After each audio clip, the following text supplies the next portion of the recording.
여러분 혹시 지난주 설교 내용을 혹시 기억하고 계십니까?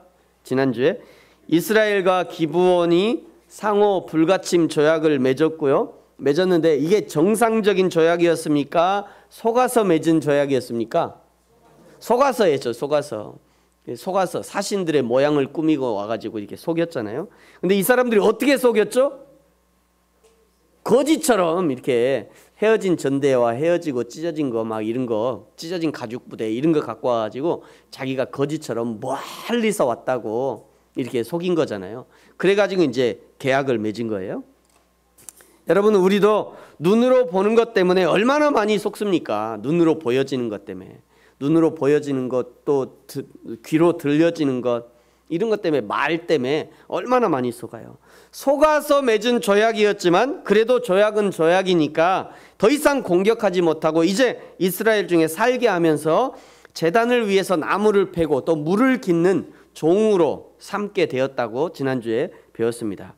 기브온 사람들이 이 신명기에 하나님의 말씀, 그 신명기 조약이 있는지 그것을 알고 속였는지 알 수 없지만 이스라엘 사람들은 신명기 율법에 따라 가나안 사람들은 멸절해야 되지만, 그래서 가나안 멸절법이라고 했죠.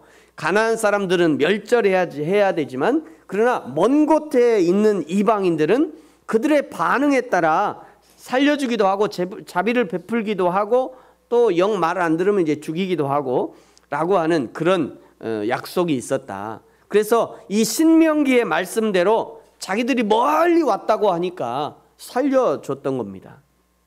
그러니까 여러분, 눈에 보이는 것 또는 외적인 조건에 속지 않는 것이 중요해요. 속지 않으려면 안목이 필요합니다. 번지르한 외모 속에 감춰진 악함이 있다는 것을 간파할 수 있어야 돼요. 반대로 조금은 촌스럽기도 하고 조금은 투박하기도 하지만 그 속에 빛나는 보석이 감추어져 있음을 볼 수 있어야 돼요. 무엇이 손해가 되고 무엇이 이익이 되는지 간파할 수 있어야 된다는 거죠. 이스라엘과 기브온의 조약 문제는 단지 속고 속이는 그런 문제만이 아니라 그 속에 우리가 누구와 영예를 함께 맬 것인가, 누구와 멍에를 함께 맬 것인가에 대한 아주 중요한 말씀이라고 말씀드렸어요. 그래서 고린도전서 5장과 고린도후서 6장의 이 말씀을 가지고 누구와 멍에를 맬 것인가, 이것을 말씀한다고 말씀드렸죠. 그래서 절대 함께 멍에를 맬 수 없는 사람들이 있다는 것을 말씀드렸습니다. 함께 섞여는 살 수 있지만 그러나 멍에를 매는 일, 결혼을 한다든지 인생의 아주 중요한 결정을 하는 것은 함께 할 수 없다고 말씀드렸어요. 함께 공유할 수 없는 여러 가지가 있겠습니다만 그 중에서도 중요한 신앙의 대상이 누군가, 누구를 믿는가, 이런 부분, 또 신앙의 가치관, 이거는 함께 할 수 없다라고 말씀을 드렸습니다. 절대 안 되는 것이지만 그러나 어쩔 수 없이 기브온과 조약을 맺었다면 그 이후에는 이제 이 조약을 파기할 수는 없고 이제는 감당하며 살아야 되는 거예요. 눈물을 흘리면서라도 뭐 어쩔 수 없이 이제 감당하고 살아야 되는 것입니다. 여기까지가 지난주의 말씀이었어요. 이제 오늘 여호수아 10장은요, 지난주에 말씀드렸던 그 언약 이후에 발생한 사건입니다. 여기까지 지도로 한번 보겠습니다. 이스라엘 백성들이 저 아래쪽에서 이렇게 출애굽에서 이렇게 돌아서 이렇게 온 거죠. 그래서 여기서 요단강을 건너게 됩니다. 요단강을 건너고 첫 번째 성 여리고성을 점령하게 되고요. 그리고 두 번의 공격을 통해서 아이성을 점령하게 됩니다. 아이성을 점령한 이후에 이제 이렇게 돌아서, 요게 길입니다. 이렇게 길인데 이 길을 돌아서 그리심산과 에발산 그 사이에 세겜이라고 하는 동네에 가서 그 세겜에서 거주하면서 이제 에발산에 그 제단을 쌓게 되죠. 에발산에서 제단을 쌓을 때 저 밑에 있는 여기가 기브온인데요. 이 기브온에서 사신들이 찾아옵니다. 사신들이 꾸미고 찾아오죠. 지난주에 꾸미고 찾아와가지고 여기서 기브온의 조약을 체결하게 돼요. 기브온 조약을 체결하고 이 사람들은 다시 기브온 족속은 다시 자기가 있는 곳으로 돌아가게 되고요. 이스라엘 백성들은 3일 길을 걸어서 이렇게 쭉 다시 내려옵니다. 위에서 쭉 다시 내려와요. 내려와서 길갈이라는 곳에 지금 집결해 있는 겁니다. 3일 길을 내려오는데 왜 3일 길? 왜 3일 길이니까 뭐니까 3일 길 내려왔고 왜 굳이 올라갔다가 다시 내려왔을까? 요 이제 남방 지역 여기를 기준으로 이 예루살렘 성을 기준으로 남방으로 먼저 점령하기 위해서 이렇게 밑으로 내려온 겁니다. 이때 이 길갈에 있을 때 길갈에 있는 동안 이 기브온이 속해 있는 이 아모리 족속 안에 여러 민족이 있는데 여러 족속이 있는데 그 중에 이제 한 족속이 기브온 족속인 거예요. 저 기브온 족속이 이스라엘에게 항복했다. 이스라엘과 다시 한편이 돼버렸다라고 하는 것을 듣고는 이 아모리 족속의 5 왕들이 동맹을 해가지고 이 기브온 족속을 연합군을 형성해가지고 치러 옵니다.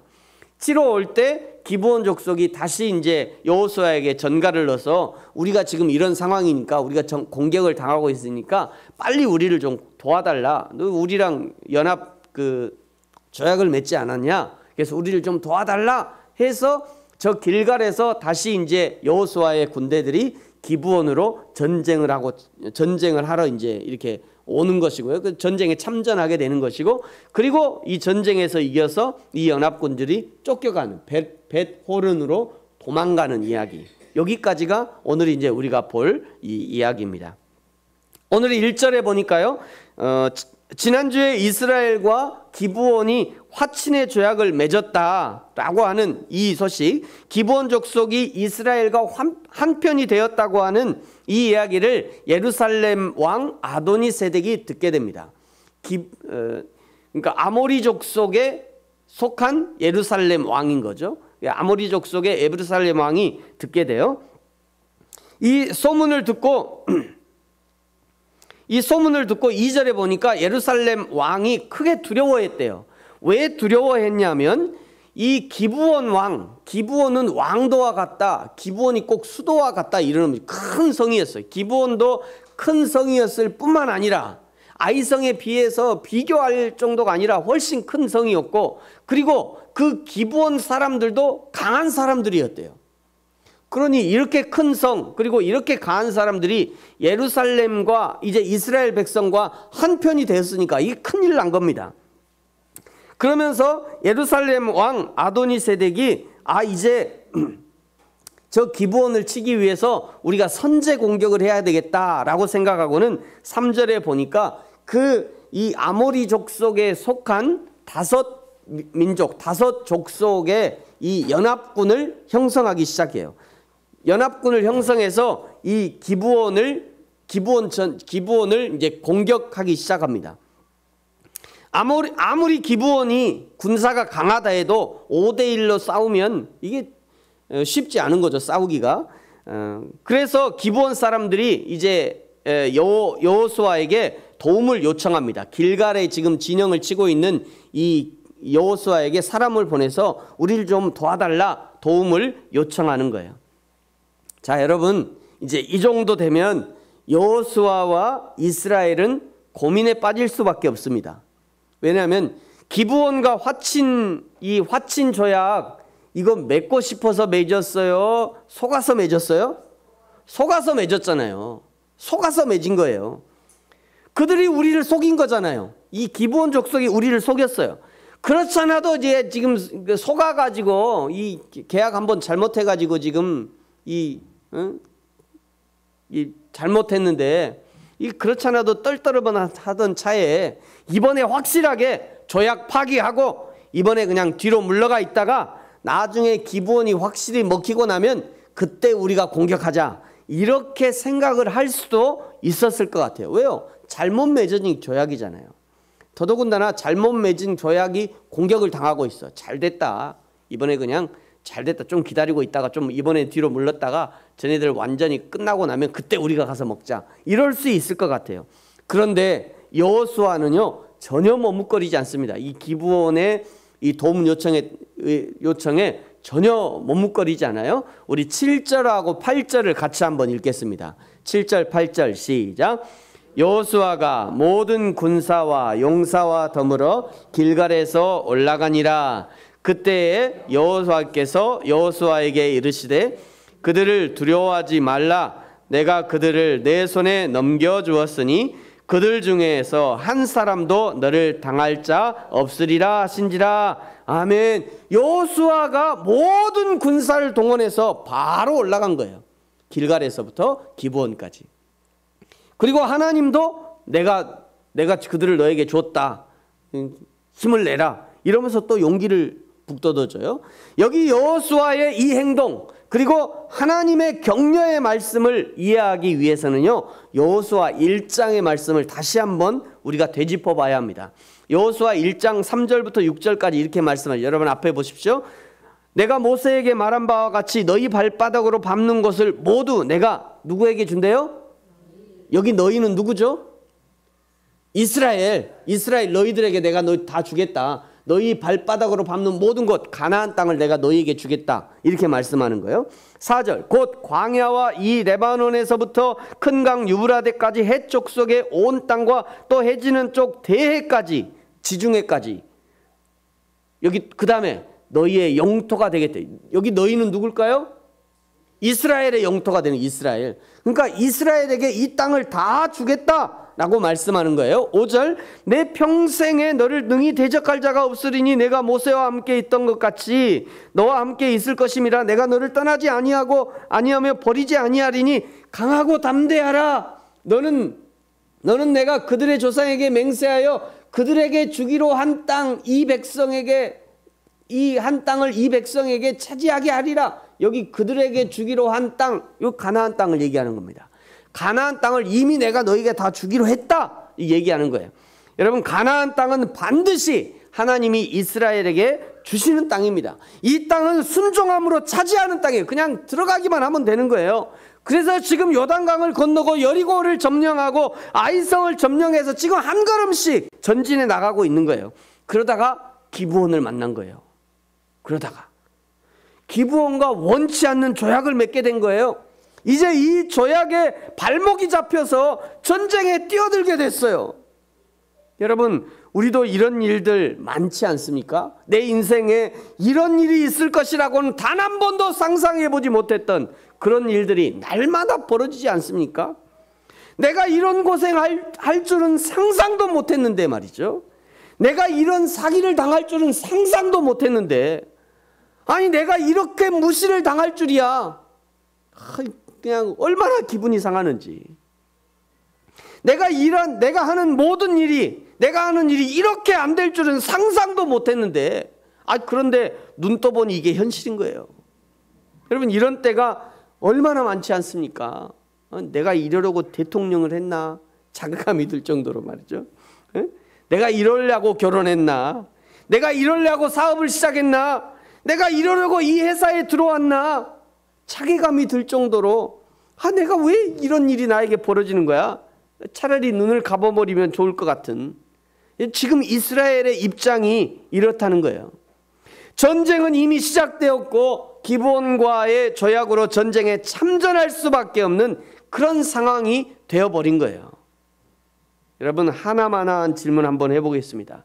여러분, 이 전쟁 이길까요? 질까요? 하나님이 하시는 거니까 이기는 거 당연한 거죠. 왜? 하나님이 주신다고 얘기했잖아요. 이기는 거예요. 당연히 이기겠죠. 이미 오늘 8절에도 약속해 주셨잖아요. 그들을 두려워하지 말라. 내가 그들을 내 손에 넘겨주었으니 그들 중에서 한 사람도 너를 당할 자가 없을 것이다. 여러분, 이 정도 되면요, 이 전쟁이 어쩔 수 없이 기브온과 조약 때문에 내가 지금 코가 깨어서 참전한 전쟁이 아니라, 이 전쟁은 하나님의 계획하심 안에 있는 전쟁이구나 라고 하는 것을 짐작할 수 있습니다.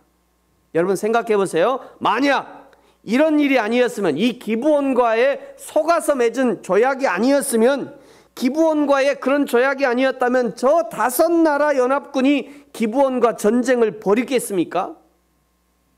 기브온과 조약을 안 맺었으면 전쟁을 벌일 일이 없겠죠. 저 5나라를 상대로 한꺼번에 전쟁할 일이 있었겠어요? 그런 전쟁할 일이 없었을 겁니다. 이스라엘은 지금까지 했던 것처럼 가나안, 그 다음에 아이, 그 다음에 기브온, 그 다음에 다른 족속 하나씩 이렇게 한 성씩 점령해 갔을 거예요. 그런데 원치는 않았지만 기브온과의 조약으로 5나라를 한꺼번에 상대해야 되는 그런 상황에 놓이게 된 것이에요. 여러분, 이스라엘 백성들이 부지런한 백성입니까? 나태한 백성입니까? 이스라엘 사람들 부지런할까요? 나태할까요?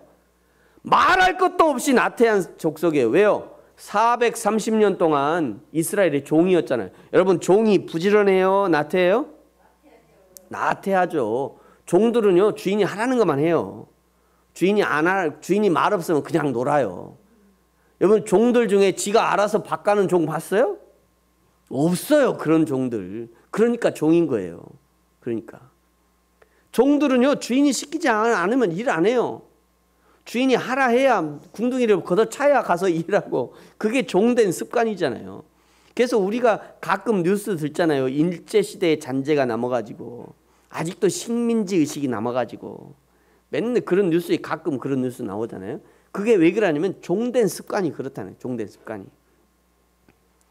이스라엘이 육적으로 영적으로 얼마나 나태한지 모릅니다. 그러니 한 성 점령에 갔다가는 어느 세월에 이 넓은 가나안 땅을 다 점령하겠습니까?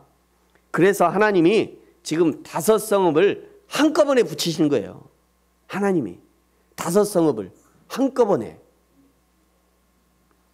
사랑하는 성도 여러분, 때로는요, 우리가 피하고 싶은 일들 속에 하나님이 성취하시고 싶으신 하나님의 섭리가 들어있는 것입니다. 원치 않았던 이 일들 속에 하나님의 가나안 점령의 큰 그림이 들어있다는 거예요. 여러분, 저와 여러분에게도 마찬가지입니다. 저와 여러분에게도. 여러분은 혹시 요즘 내가 원치 않는 일들이 벌어져서 당황하고 계십니까? 원치 않는 일들이 연달아 터져나와서 정신없으십니까?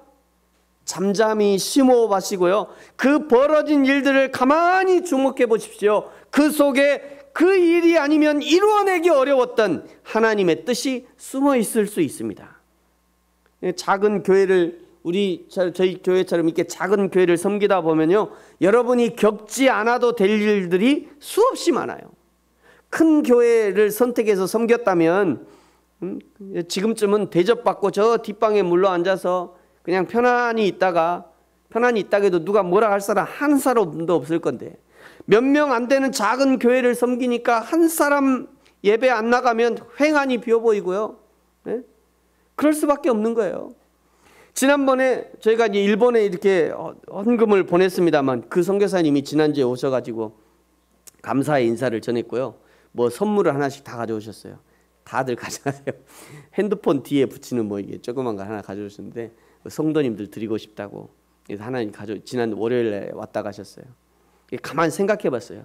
여러분이 큰 교회를 섬기면 그렇게 뭐 그런 큰 일도 없고 그 정도 헌금은 그냥 재정으로 해도 충분할 건데, 이 작은 교회를 섬기니까 별일을 다 해요. 여러분, 별일을 다 겪잖아요. 어제 우리 그 권사님이 여러분 오늘 점심 때 이제 고기를 구워 드실 건데, 고기를 드시겠다고 낑낑거리고 사오셨어요. 땀을 뻘뻘 흘리시면서 땀을 흘리시면서 저기서부터 여기까지 사오셨어요. 제가 그 권사님 이렇게 올라가시는 모습 보면서 좀 짠하다. 여러분, 큰 교회 섬기시면 권사님 그렇게 안 하셔도 돼요. 알아서 다 하니까. 젊은 사람들 얼마나 많아요. 젊은 사람들 하면 되지 뭐. 그거를 권사님이 그렇게 안 하셔도 되는데, 제가 이제 올라가시는 모습 보면서 죄송한 마음이 들더라고. 짠하고. 근데 여러분, 이 모든 일에 하나님의 계획하심이 있다는 거예요. 하나님은 실수하지 않으십니다. 이 일을 통해 나의 신앙을 돌아보게 하고 나의 신앙을 성장시키려고 하는 하나님의 큰 그림이 포함되어 있다는 거예요. 그 속에 하나님의 은혜가 감춰져 있는 거예요.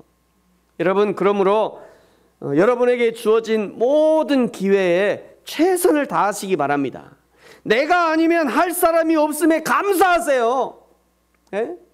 큰 교회 같으면요, 내가 안 해도 할 사람 무지기수예요. 많아요. 근데 여기서는요, 이 작은 교회를 섬기면 내가 아니면 할 사람이 없어요. 얼마나 감사해요. 얼마나 감사해요. 할렐루야. 내가 아니면 할 사람이 없으면 여러분 감사하세요. 내가 아니면 자리가 휑하니 비어 보이는 그것에 감사하셔야 돼요. 누가 왔는지 안 왔는지 전혀 모르는 그런 상황이 아니라 나 한 사람이 뭐라고, 내가 하나님 내 자리, 내가 예배에 빠지면 그 자리가 편하게 하시고, 그래서 그 자리를 지켜야 한다는 그런 마음을 주시는 그것이 얼마나 감사한지 몰라요. 그래서 웬만하면 자리를 사모함으로 여러분 지키셔야 돼요. 내가 뭔데, 하나님이 말이죠, 나 한 사람 예배 안 왔다고 휑하니 비게 하셔갖고 거기를 드러나게 하나님 은혜라니까 이거 얼마나 감사한 일이에요 이게. 그러므로 여러분, 여러분의 자리를 잘 지키시는 것도 그것도 하나님의 뜻 가운데 있어요. 잘 지키시기 바랍니다. 1년 365일 내가 1년 365일은 아니고 52주, 1년 52주 하나님 앞에 이 자리를 꼭 지키겠다. 그런 마음의 다짐이 참 중요해요. 이 작은 교회에 나오니까 여러분이 그런 마음을 갖지 큰 교회에 갔다고 생각해도 그런 마음 안 가져도 될 거예요. 여러분, 이제 이 전쟁을 어떻게 수행했는지 한번 살펴보겠습니다. 9절에 보니까요, 참전하기로 결정한 여호수아가 길갈에서 밤새도록 올라갑니다. 밤새도록 최선을 다하는 여호수아의 모습이죠. 최선을 다하는 여호수아의 모습. 그리고 한밤중에 드디어 적진에 도착합니다. 그래서 갑자기 그들에게 이렇게 얘기하죠. 갑자기 그들에게 일렀다. 한밤중에 이른 거예요. 얼마나 부지런히 왔으면 한밤중에 이 적진에 도착한 겁니다. 그리고 10절에요. 여호와께서 그들을 이스라엘 앞에서 패하게 하셨는데 기브온이라는 지역에서 시작해서 벳호른의 그 비타레까지 추격해서 아세가와 막게다까지 이르게 하셨다, 이렇게 말씀합니다. 그때 어떤 기적이 일어났냐면요, 11절에 보니까 큰 우박덩이가 아세가에 이르기까지 우박이 내렸어요. 그럼 지금 누가 싸우고 있는 거죠? 이스라엘과 또 기브온 그 둘과 그리고 나머지 5 민족이 싸우고 있는 거잖아요. 이 5개의 연합국가 싸우고 있는데, 그런데 우박이 내렸대요. 우박이 누구 머리 위에 내렸을까요? 기브온 사람들이 이스라엘 편이라니까요. 기브온이 5 나라 사람들의 머리 위에 내린 거예요. 생각해 보세요. 만약에 우박이 내려갖고 여러 사람, 거기 있는 사람들 다 때리면 이스라엘 사람도 죽고 기브온 사람도 다 죽잖아요. 그런데 우박이 누구 위에만 내렸냐면 연합국 한 이 5 국의 병사 위에만 머리가 떨어진 거예요. 이스라엘이 그 우박이 마치 요격 미사일처럼 말이죠. 요격 미사일이 정확히 때릴 사람만 때리잖아요. 이스라엘의 벙커만, 그 우리나라에서 이게 미사일을 쏘면 그 김정은이 숨어 있는 그 지하 벙커만 빵 때린다고 그러잖아요. 그런 식으로 하나님이 이 5개의 연합국 사람들 머리만 정확히 그냥 때린 거예요. 이게 그 우박이. 그래서 죽은 사람이 11절에 보니까 이 우박 때문에 칼에 죽은 자보다 우박에 죽은 자가 더 많았대요. 그러니까 이스라엘들 잘 싸우고 이 기브온 사람들도 잘 싸우는데 그 사람들보다 이 우박이 때려 죽인 사람이 더 많았던 거예요. 11절에요. 그리고 그 다음에 이제 12절에 보니까 또 다른 기적이 있어요. 또 다른 기적이 있었는데 12절에 보니까 11절에 벳호른 비탈에서 한참 전쟁을 하고 있을 때 여호수아가 가만히 이게 전세를 보니까 오늘 이 전쟁을 시작한 김에 끝을 봐야겠는데 가만히 시간을 계산해 보니까 이게 오늘 내에 끝날 그런 전쟁이 아닌 거예요. 부족할 것 같아. 시간이 부족할 것 같아. 그래서 여호수아가 여호와께 아뢰어 하늘을 향해서 이렇게 선포합니다. 태양아, 너는 기브온 위에 머무르라. 달아, 너도 너도 아얄론 골짜기에서 멈추어라. 태양아 멈추어라. 달아 멈추어라. 이렇게 명령을 한 겁니다. 그러자 태양과 달이 멈추었었는데요. 태양과 달이 멈추었었는데 백성이 그 대적에게 원수를 갚기가, 이거 굉장히 중요합니다. 백성이 그 대적에게 원수를 갚기까지 멈춰 있었어요. 그리고 야살의 책이라고 하는 그 당시에 어떤 그 책이 있었는데, 이 야살의 책에는 어떻게 기록되어 있냐면 태양이 중천에 머물러서 종일토록 내려가지 않았다, 이렇게 기록하고 있어요. 여기 종일토록이라고 하는 이 종일은 약 24시간 정도를 가리킨다고 추측하고 있습니다. 여러분, 태양과 달이 멈춘 것이 사실일까요? 모르겠어요? 하나님이 하시니까 저런 거 가능할까요? 저게 그냥 성경에 기록된 걸까요? 사실일까요? 궁금하시죠?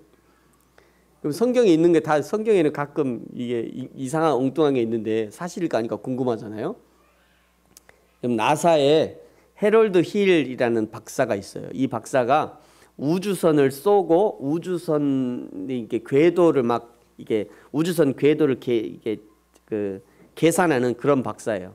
여러분, 미국은 이게 우주선을 쏘기도 하고 우주선이 다시 돌아오기도 하잖아요. 우주선을 쏘고 이 우주선이 다시 돌아올 때는요, 어마어마한 계산이 필요하대요. 왜 필요하냐면 지구가 돌아가는 속도가 어마어마한 거 아시죠? 우리는 가만히 있으니까 잘 못 느끼는데 이 큰 지구가 돌아가는 속도가 굉장히 웬만한 비행기보다 더 빨라요. 이 지구가 돌아가는 속도가. 그래서 이 지구가 돌아가고, 지구는 자전만 하는 게 아니라 이 태양 주위로 또 공전을 하잖아요. 태양 주위로 계속 돌고 있어요. 그러니까 이 우주선이 우주선 갔다가 우주 왕복선이 다시 돌아올 때는 어마어마하게 계산을 잘해야 된대요. 몇 분 몇 초 단위로 계산을 해서 어느 각도로 와야 이게 지구로 올 수 있는지 이 계산을 해야 되는 거예요. 그런데 어느 날 이 해럴드 힐 박사가 이 계산을 하다가 그래? 그렇구나. 그러면 지구 나이가 몇 살이나 됐을까라고 해서 이제 계산을 시작하는 거예요.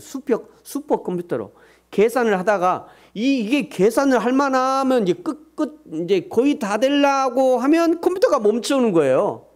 컴퓨터 멈추고 계산이 오류가 나고, 이게 왜 그러지? 그리고 몇 번을 했는데 계속 컴퓨터가 오류가 나고 컴퓨터 이 프로그램이 꺼져버리고, 이런 일이 실제로 있었던 거예요. 그래서 그러다가 어느 날 이분이 예배를 드리게 됐어요. 예배를 드리는데 예배 도중에 사회자가 이 부분, 오늘 읽은 이사야 이 10장을 읽는데요, 깜짝 놀래요. 이 사람이. 왜? 자기가 계산해 보니까 한 24시간 정도, 24시간에 몇 분을 더, 한 40분 정도가 더 되는 시간이 부족했는데 계산을 해보니까 부족한데 여기가 있더라는 거예요, 이 답이. 그래서 깜짝 놀라가지고 예배드리는 도중에 번떡 일어나가지고 연구소로 뛰어갔대요. 연구소 뛰어가가지고 그걸 수정해가지고 다시 계산했다. 실제 그런 일이 있었답니다. 실제로 그런 일이. 여러분, 성경책은 과학책은 아닙니다. 그래서 성경에 있는 모든 일들을 과학으로 증명하는 것은 무리가 있어요. 왜냐하면 성경은 구속사적인 관점에서 기록되기 때문이에요. 그래서 여러분이 성경에 있는 것을 전부 다 과학으로 증명해보자, 안 돼요. 잘 안 되고 맞지 않는 것들이 많아요. 근데 요 일들은 과학으로 증명해 찾아낸 겁니다. 이 해럴드 힐 박사라는 분이. 그런데 여러분, 중요한 것은 뭐냐면요, 여호수아는 왜 달과 해가 멈추라고 명령했을까요? 또 한 가지, 여호수아가 명령했다고 해서 하나님은 왜 달과 해를 멈추게 하셨을까? 이것이 중요합니다. 10절과 11절에요 등장하는 이 벳호른이라고 하는 이 지역은 바이트, 이 벳을 바이트 이렇게 읽어요. 우리나라는 이렇게 읽지만 이스라엘 사람도 이렇게 읽잖아요. 그래서 벳이 바이트라는 히브리어예요. 그리고 호른이 호르라고 하는 의미인데요. 이 바이트가 뭐냐면 집이라는 의미예요. 그리고 호르는 동굴이라는 의미입니다. 그러니까 집과 같은 동굴, 이런 의미겠죠. 이런 의미예요. 이게요, 뭐냐면 이 벳호른이라는 이게 지역 이름인데, 이 지역이 뭐냐면 가나안 우상의 중심지예요. 가나안 우상이 거기 잔뜩 모여 있는 거, 마치 이런 것처럼. 일본의 우상들인데, 일본의 길가에 가면 저런 게 엄청 많잖아요.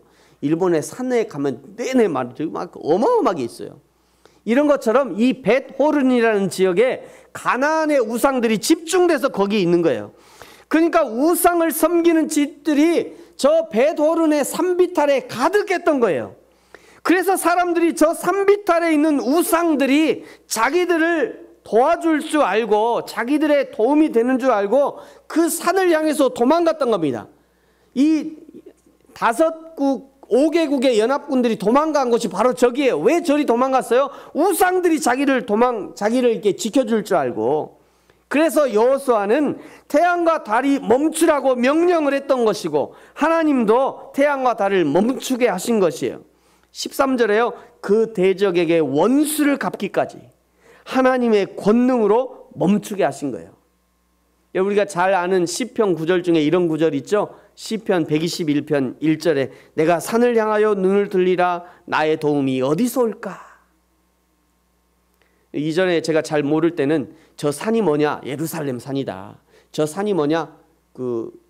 뭡니까? 예루살렘 성이다. 왜? 예루살렘 성이 산꼭대기 있거든요. 제가 잘 모를 때는 저 산이 예루살렘이다 이렇게 가르쳤어요. 근데 그게 아니에요. 요 산이 뭐냐면 이 벳호른, 이때 당시에 지역 사람들이 그 산에 많이 우상들, 산마다 산당이 있잖아요. 산당이 있어서 그 우상들을 섬기고 있었는데, 그 우상들을 바라본 거예요. 사람들이. 그 우상들이 저 산을 향해서 나의 도움이 저기 있다, 저 우상들이 나를 도와준다 라고 해서 산을 본 거예요. 근데 지금 이게 아니라는 거예요. 오늘 시편 기자는, 시편 120편의 시편 기자는 저 산이 아니다 그러면서 2절에 이렇게 해요. 나의 도움은 천지를 지으신 여호와께로다. 할렐루야. 저 산이 아니라, 산이 아니라, 저 우상들이 아니다. 나의 도움은 천지를 지으신 여호와께로다. 이것을 얘기한 겁니다. 여러분, 태양과 달이 멈춰야 될 이유가 무엇입니까? 저 가나안 우상들을 다 멸하고 가나안 족속이 다 멸절하기까지 해야 되기 때문에, 전쟁을 해야 되기 때문에 태양과 달이 멈춰섰던 거예요. 여러분, 이렇게 일석이조가 아니라 일석오조로 가나안 땅을 점령하고 가나안의 우상을 끝까지 제거하기 원하셨던 이 하나님의 큰 뜻이 있어서 오늘 피하고 싶었던 전쟁, 겪지 않았으면 더 좋았을 것이라고 생각했던 이 전쟁을 지금 수행하고 있는 것입니다. 사랑하는 성도 여러분, 저와 여러분이 피하고 싶은 사람 또는 피하고 싶은 일, 피하고 싶은 현장은 무엇입니까? 때로는 나의 힘에 벅찬 일들도 있을 것이고 도무지 이해가 안 되는 일들도 닥쳐올 것입니다. 할 수만 있으면 피하고 싶고 할 수만 있다면 돌아가고 싶은 일들이 많이 있을 거예요. 그러나 나에게 허락하신 그 모든 상황과 형편 가운데 피하지 않고 도망가지 않고 믿음으로 순종해서 나아가고 믿음으로 하나님의 은혜를 선포하고 하나님의 기적의 은혜를 요청하며 나아갈 때 하나님의 은혜의 역사, 하나님의 기적의 역사가 일어나는 것입니다. 그 하나님을 기대하심으로 합력하여 선을 이루시는 그 하나님 앞에 감사함으로 우리 앞에 놓인 문제들 향하여 믿음으로 걸어가는 저와 여러분이 되어지기를 예수님의 이름으로 축복합니다. 기도하겠습니다.